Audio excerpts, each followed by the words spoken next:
बौद्ध धर्म क्यों इतना सफल धर्म हुआ, इसके कारणों को जानने की हम कोशिश करेंगे इस वीडियो में। तो चलिए शुरू करते हैं। बौद्ध धर्म महात्मा बुद्ध के जीवन काल में ही उत्तर भारत का एक लोकप्रिय धर्म बन गया। भारत के अतिरिक्त यह धर्म दक्षिणी पूर्वी एशियाई देशों में भी फैल गया और वहाँ भी अपने चरमोत्कर्ष पर पहुँचा। आज देश विदेश में बौद्ध धर्म के अनुयायी बड़ी संख्या में मौजूद हैं। बौद्ध धर्म की सफलता का सबसे पहला कारण है धार्मिक सरलता। भारत में बौद्ध धर्म का उदय एक धार्मिक क्रांति के फलस्वरूप हुआ था। जिस समय बौद्ध धर्म का उदय हुआ उस समय हिंदू धर्म में अनेक कर्मकांड एवं दोष उत्पन्न हो चुके थे। ब्राह्मणों का एकाधिकार था और शूद्रों की स्थिति काफी दयनीय थी। शूद्रों को धर्म पालन का अधिकार भी नहीं था। वैदिक कर्मकांड इतने जटिल थे कि साधारण जनता की समझ से परे थे। वैदिक धर्म ब्राह्मणों के बढ़ते प्रभुत्व के कारण बहुत अधिक खर्चीला भी हो चुका था। ऐसे में एक सरल और स्पष्ट बौद्ध धर्म का विकास होना स्वाभाविक ही था। बुद्ध का सरल व आकर्षक व्यक्तित्व। बुद्ध एक सहनशील, धैर्यवान और आकर्षक व्यक्तित्व के धनी थे। बुद्ध जैसा आचरण लोगों को करने के लिए कहते थे वैसा ही आचरण स्वयं भी करते थे। उनका चरित्र इतना सरल था कि जो भी उनके संपर्क में आता उनसे प्रभावित हो जाता था। बौद्ध धर्म के प्रचार में महात्मा बुद्ध के प्रभावशाली व्यक्तित्व और नैतिक चरित्र का बहुत बड़ा योगदान रहा।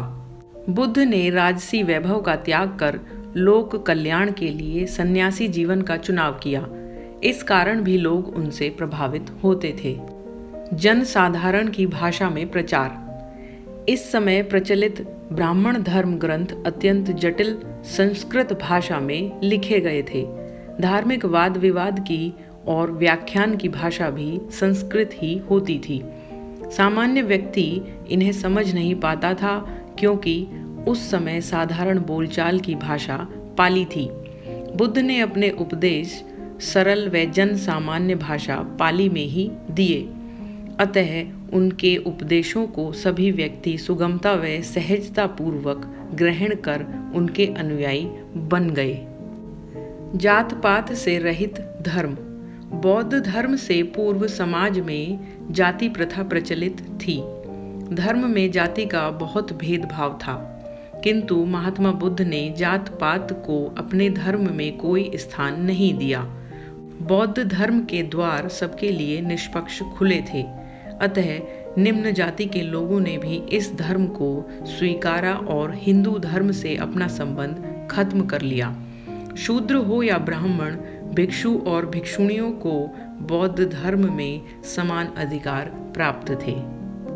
संघ का दृढ़ संकल्प व संगठन। भिक्षुओं ने बौद्ध धर्म के प्रचार हेतु घोर प्रयत्न किए। दूर दूर की यात्राएं की, सभाएं की तथा धर्म को विदेशों तक में फैलाया। स्वयं महात्मा बुद्ध भी बहुत बड़े प्रचारक थे। बुद्ध को यह भली भांति पता था कि भिक्षुओं को एकजुट किए बिना धर्म को दूर तक पहुंचाना संभव नहीं। इसीलिए वे स्वयं भी धर्म प्रचार का हिस्सा रहे। राज संरक्षण। बड़े बड़े राजाओं ने बौद्ध धर्म को अपनाया और भरपूर सहयोग दिया। सम्राट अशोक ने तो अपना तन मन धन इस धर्म के प्रचार में लगा दिया था।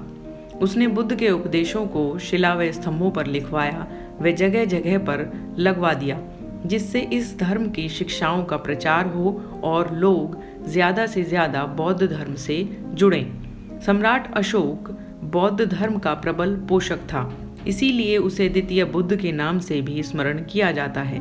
बुद्ध के पश्चात सम्राट कनिष्क व हर्षवर्धन आदि ने भी बौद्ध धर्म स्वीकार कर इस धर्म को राजकीय धर्म का उच्च स्थान दिया।